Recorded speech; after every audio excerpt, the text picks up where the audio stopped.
es Nayali González y es licenciada en Psicología. Está bien, licenciada en Psicología y está doctorando en psicopatologías de los trastornos psicológicos.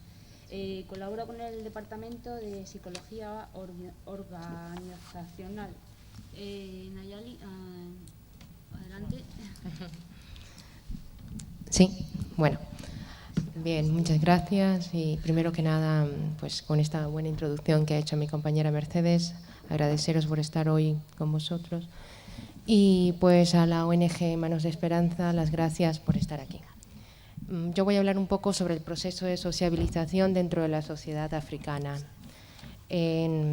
Ya con estos avances y estos progresos que nos ha comentado un poco nuestra compañera Mercedes, pues yo quiero entrar un poco más en el análisis de cómo llegamos a estas transformaciones o cómo llegamos a estos cambios de una manera más analítica, cómo estamos avanzando y el por qué desde una transgeneración, desde una historia, cómo hemos hecho evolucionado, ¿no? Bien. Quería comenzar con una introducción hecha en la obra de Sigmund Freud de Totem y Tabú, 1913, donde dice: el camino recorrido por el hombre de la prehistoria en su desarrollo nos es conocido por los monumentos y utensilios que nos ha legado, por los restos de su arte, de su religión y de su concepción de la vida, que han llegado hasta nosotros directamente o transmitidos por la tradición en las leyendas, los mitos y los cuentos, y por las supervivencias de su mentalidad, que nos es dado volver a hallar en nuestros propios usos y costumbres. Además, este hombre de la prehistoria es aún, en cierto modo, contemporáneo nuestro. Ya con esta introducción podemos decir que la vida psíquica de las diversas culturas, etnias y tribus africanas debe adquirir para nosotros un interés particular cuando vemos en ella una fase anterior bien conservada de nuestro propio desarrollo. El objetivo principal es poder establecer una analogía entre el desarrollo de las sociedades primitivas africanas y de alguna u otra manera la influencia que ésta pueda tener sobre el desarrollo individual del psiquismo humano.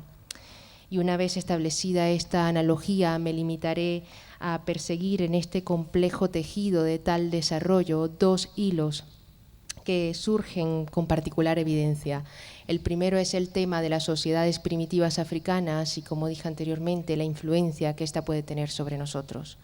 Para esto he tomado ciertos temas como es el proceso de sociabilización, donde vamos a hablar sobre conceptos muy generales, posteriormente sobre la evolución, sobre la evolución de las concepciones humanas en el mundo, cómo ha sido esta influencia, cómo ha sido esta evolución a nivel mundial, y seguidamente vamos a hablar sobre el proceso de sociabilización, a ver qué tiempo nos da Yolanda, pero seguidamente el proceso de sociabilización a nivel de África.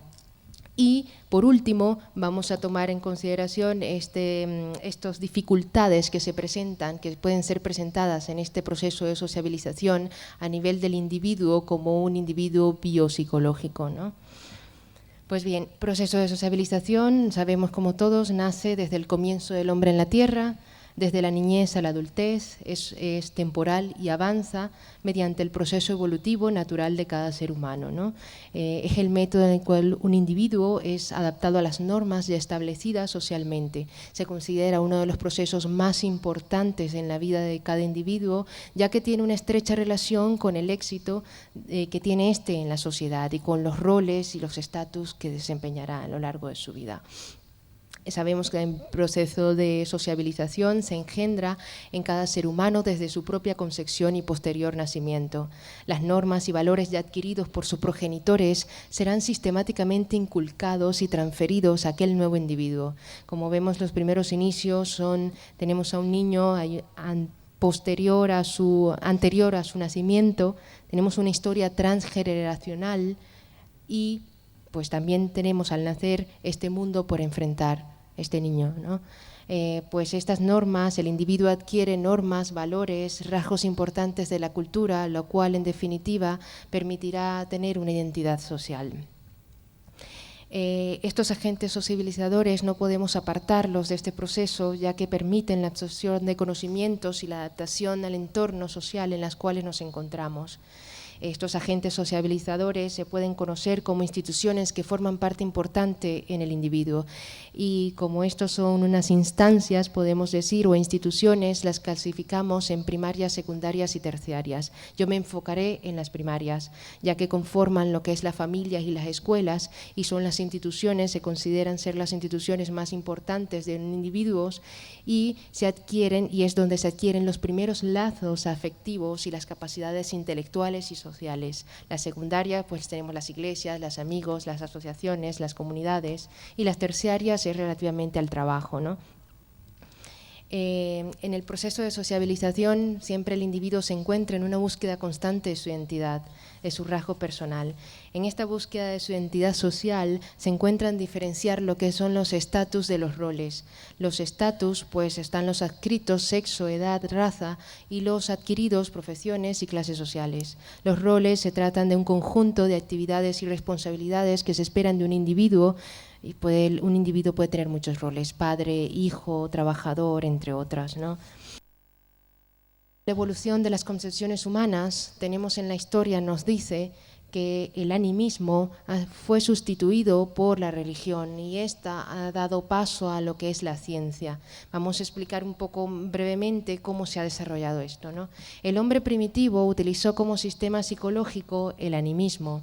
No se precisó para nada la ciencia en el animismo, pues la ciencia no interviene sino cuando nos hemos dado cuenta de que no conocemos el mundo, y tenemos por lo tanto que buscar los caminos susceptibles de conducirnos a tal conocimiento. Pues con esto nos queda claro que no debe sorprendernos hallar que el hombre primitivo transfiere al mundo exterior la estructura de su propia psiquis. La técnica del animismo que ha utilizado es la magia. Nos revela claramente la intención de imponer a los objetos de la realidad exterior las leyes de la vida psíquica.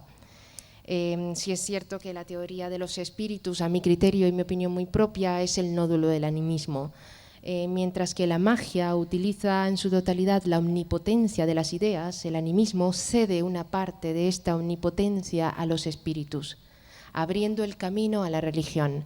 Esto lo tenemos claramente cuando uno de estos ejemplos claros es las prácticas mágicas, por ejemplo, determinadas a provocar la lluvia y lograr una buena cosecha. Y que esto que es de provocar la lluvia por medios mágicos, imitándola, okay. Luego, estamos hablando del animismo, ahora lo sustituimos por la religión cuando hablamos del dios sol, de la diosa luna, de la lluvia, okay. Luego aquí damos paso a la ciencia cuando hablamos de que la Fundación Mujeres por África, ellas investigan, el proyecto que lo he leído muy brevemente, cuando debaten sobre los caminos más directos e influyentes hacia la mejora de la calidad de la investigación y de la innovación. Vemos cómo este proceso histórico y esta evolución en las concepciones humanas también se ha desarrollado en África. Pero sin apartar esto, vamos a hablar ahora de los agentes sociabilizadores dentro de la sociedad africana, sobre todo las instituciones primarias, por tener un lazo tan fuerte, un vínculo tan fuerte con el individuo. Pues en la familia africana, el vínculo de la sangre da paso a otros vínculos más espirituales. Eso está muy interesante, ¿no? La familia africana hoy en día está cada vez más presionada, por decirlo así, por la abundancia de factores que ha ido rompiendo su estructura y concepción tradicional. Entre la cohesión y la organización de la familia oscila entre los factores y las exigencias de la cultura extraafricana y su estructura tradicional. Vemos que la transición del orden familiar tradicional al moderno, ¿no? En Europa o en las sociedades occidentales ha sido del patriarcal al individualista y luego al igualitario. En África, pues el sistema de parentesco quedaba relativamente indiferenciado, ¿no? Mapa Sofía en 1998 expresa que la concepción africana de las generaciones se le dice papá y mamá a todos los hombres y mujeres independientemente del lazo de parentesco. También Luis Valentín en 2010 habla que en la mayoría de las lenguas africanas no existen los términos tío, tía, primo, prima, ¿no?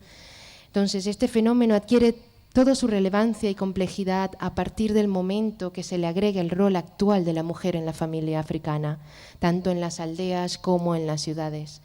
El ingreso al mercado laboral permite mayores expectativas de satisfacción a través del matrimonio y la familia. Siempre la familia africana actual ha variado con respecto a su forma más tradicional en cuanto a funciones, composición, ciclo de vida y roles de padre. La dinámica histórica, podemos decir, en la cual se inscribe la familia africana es regida por los principios de respeto a los lazos tradicionales, estrechamente, en mi opinión, relacionados con los ancestros. Esta filiación central es algo que rige toda la relación familiar y amplía su campo de acción también. Si hablamos sobre el sentido de comunidad en África, no podemos dejar de un lado del clan. El clan como extensión familiar, antepasado en común o tótem o animal en común. Pertenencia a un clan implica solidaridad social, participar en ritos, costumbres, ceremonias, entre otros. El clan es un conjunto de leyes, obligaciones y derechos. Es un subsistema social y una unidad utilitaria. Es un sistema tradicional africano. Estas leyes no están escritas en un código formal, esto es importante, ¿no? Se aplica en función del rango que cada individuo ocupa en las jerarquías familiares. Por eso a veces hablamos de la historia perdida de África, la historia olvidada. El clan es el lugar y desempeña aquí un lugar fundamental donde el niño africano será progresivamente iniciado a los misterios de la naturaleza, la historia de los espíritus, ¿no? Este clan tiene una educación tradicional y es severa y normativa. El niño debe mostrar respeto y temor hacia los adultos. Si es cierto que este clan hay una prosperidad colectiva y necesita de una cohesión interna para mantenerse. Esta organización social en África a un nivel materializado por lo que es la tribu y la etnia que constituyen un grupo social. Esta tribu y esta etnia es una realidad sociológica y es estratificada, es una estratificación de los componentes de la sociedad. Y la etnicidad se convierte aquí en el medio por el cual la cultura es transmitida, ¿no? Estos acontecimientos históricos relacionados en el siglo XIX y finales del siglo XIX y principios del siglo XX, como es el proceso de colonización, el encuentro de la sociedad occidental con los pueblos tradicionales, ¿qué ocurre, ¿no? Con la identidad de esos pueblos y la etnicidad? Proceso de colonización, ¿qué sentimos, qué sentimientos surge en el individuo con este proceso? ¿Cómo repercute este sentimiento en las estructuras sociales, políticas y económicas? ¿Podemos hablar de una fragmentación de las comunidades? Fabian Anton plantea algo que dice que el fenómeno étnico debe ser reconsiderado y reconocido como una variable importante e inevitable para el África en su posible evolución hacia otros tipos de sistemas de organización social. Esto que dice Fabian nos podría plantear la necesidad de dar un nuevo enfoque a la variable étnica, concibiéndola no solo como problema, sino más bien como solución a varios problemas, no como un conflicto de antagonismo, sino como una modalidad que nos va a permitir a contribuir a la construcción de un nuevo orden sociopolítico en África. Me gustaría comentar un poco más lo de Fabian Anton, pero tenemos poco tiempo. Dificultades en el proceso de sociabilización. Los procesos de sociabilización muchas veces no es tan color de rosas como podemos ver. En cada individuo podemos encontrar dificultades en este proceso y en el aspecto biopsicológico más que todo. Aquí hablamos un poco de lo que es la cognición social. La cognición social no es más que esto implica el estudio de los procesos cognitivos para entender a los demás y especialmente a nosotros mismos.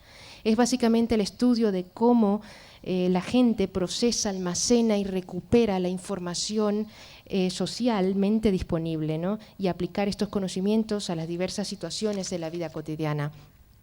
Los procesos biopsicológicos encontramos alteraciones en el proceso de sociabilización, tales como demanda existencial psicotraumatizante. Nos vemos aquí cómo estas mujeres víctimas de violencia de género pueden elaborar su trauma. ¿De qué manera, desde qué punto de vista esta mujer elabora este trauma, ¿no? Las susceptibilidades biológicas, la ablación, las enfermedades por transmisión sexual, cómo estas mujeres lo pueden elaborar, cómo pueden salir adelante con estas enfermedades. Y todas estas alteraciones afectivas que traen un gran lío en esta psique del humano. Esto pues trae consigo ciertas actitudes y acciones que pueden ser positivas o negativas. Entre las acciones positivas las podemos ver palpablemente, Mercedes ha hablado muchas de ellas. Medidas propuestas para apoyar el desarrollo a través de la participación de la mujer, la participación de determinados países en la cooperación de la igualdad de género, confluencia de los esfuerzos internacionales, programas de salud para la mujer, pero no podemos dejar a un lado que también trae consigo efectos negativos, tales como esos conflictos internos no resueltos, mecanismos de defensa psicológicos, inhibición de los recursos del individuo para enfrentar o aprender a enfrentar exigencias de su existencia que no ha logrado superar y ante las cuales ha claudicado. Estos factores, sin dudables, son determinantes en la existencia de ciertas psicopatologías. Con todo esto… Nayali, perdón, tenemos ya 4 minutos. Es que mira, me has pillado cuando justo estoy terminando, es qué bueno eso.